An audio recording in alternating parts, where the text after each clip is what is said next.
Today's Mercedes-Benz interview of the day brought to you by Mercedes-Benz. Mercedes-Benz has an SUV for you. Whether it's the stylish GLC, the compact GLA, three-row GLS, the GLE, or GLC plug-in hybrids, visit MBUSA.com for special offers.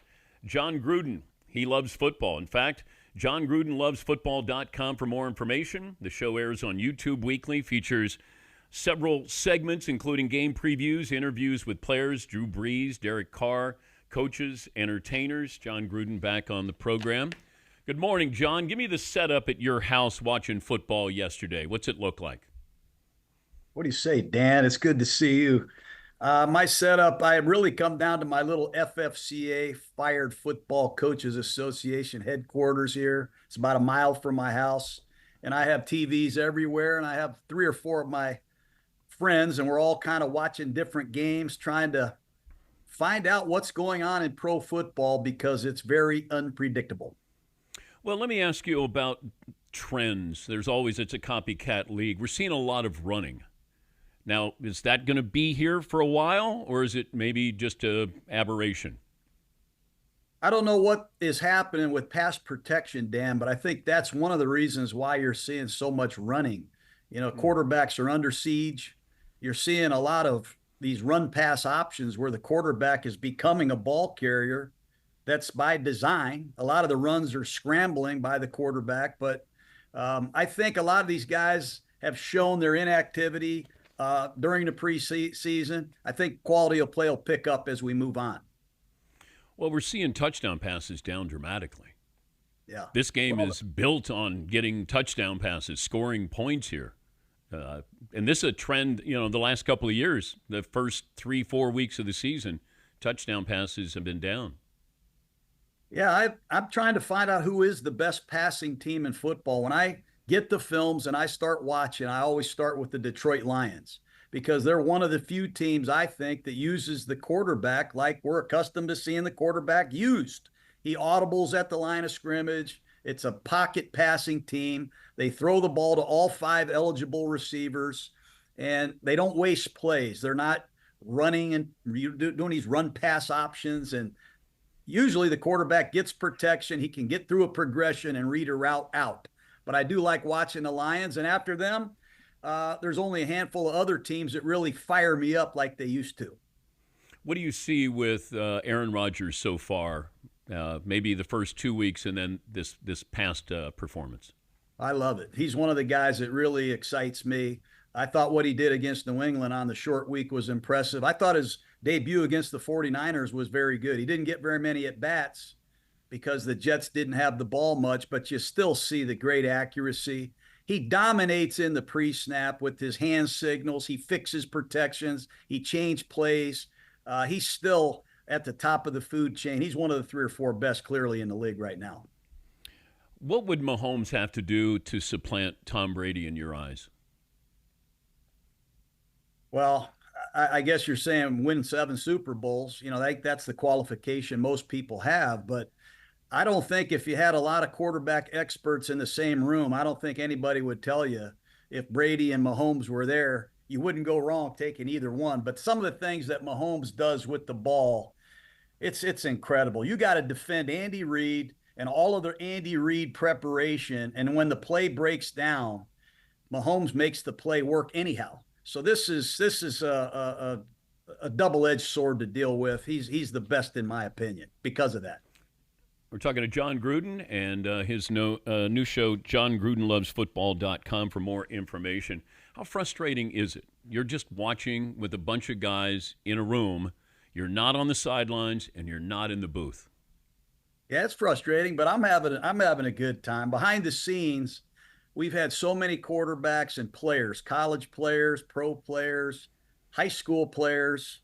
I've got a chance to visit the Chiefs in training camp, so I'm still real close to it, but I do miss the everyday competition and interaction with a team.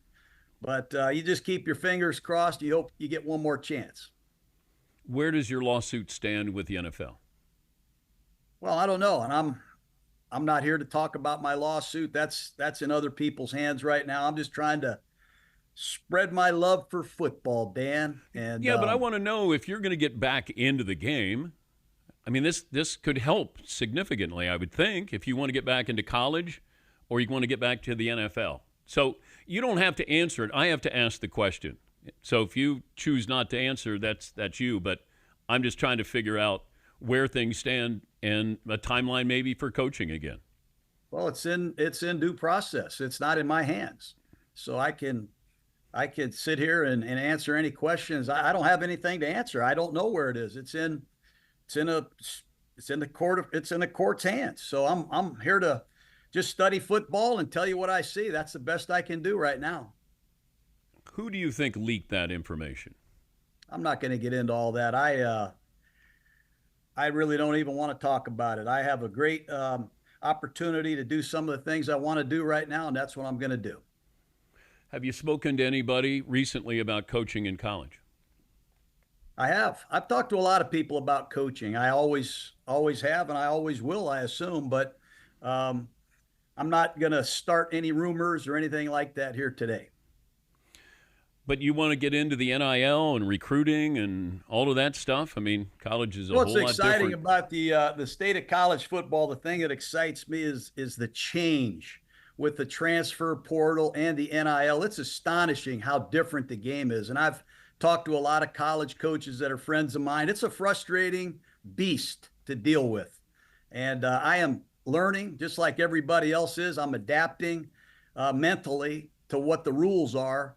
It's crazy. It's an unbelievable change in college football. I don't know if it's going to help the game or hurt the game, but it certainly is different. So you're planning, you're prepping, you're learning to get that opportunity, it sounds like. That's pretty much what I do. I just come in here and I mind my own business. I grind on my football. I collaborate with a lot of people about football, different levels of football. And if someone's looking for somebody to coach, I'll be in the bullpen. We'll see what happens. But I got a great YouTube channel we're very excited about. And I'm putting all my focus into that right now.